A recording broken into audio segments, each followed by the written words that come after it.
Hello বন্ধুরা, দেখো আমরা চলে এসেছি এই গরমের ছুটিতে ছুটি কাটাতে দার্জিলিংয়ে। তবে দার্জিলিংয়ে এসে আমরা ধারণা করিনি যে এইভাবে এত শীত থাকবে এই ওয়েদারে। এত শীত, আমরা এখন মানে শীতে মাথা খারাপ হয়ে যাচ্ছে।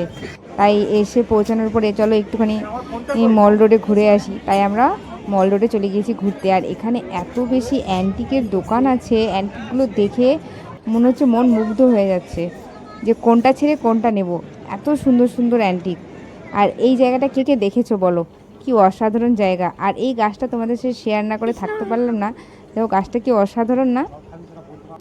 আর এই যে দেখো পাহাড়ে দাঁড়িয়ে এই নিচে তাকাতে কি ভীষণ ভালো লাগে। তাই আমিও একটুখানি দাঁড়িয়ে দাঁড়িয়ে তাকাচ্ছিলাম, আর তাই তোমাদেরকেও দেখাচ্ছি। দেখো কি অসাধারণ লাগছে। তবে আমরা যে সময় গিয়েছি এখন গ্রিন গ্রিন নেই, সমস্ত চা বাগানগুলোকে কেটে ওরা পরিষ্কার করেছে, এখন নতুন পাতা হয়নি। তারপরে এই যে ঘুরতে ঘুরতে চলে এলাম তেনজিং নর্গে। ইচ্ছে ছিল এখানে ওঠার, তারপরে চিন্তা করছি না বাবা না, এই এখন এগুলোতে যদি পড়ে যাই হাত পা ভেঙে গেলে ভাই মুশকিল হয়ে যাবে।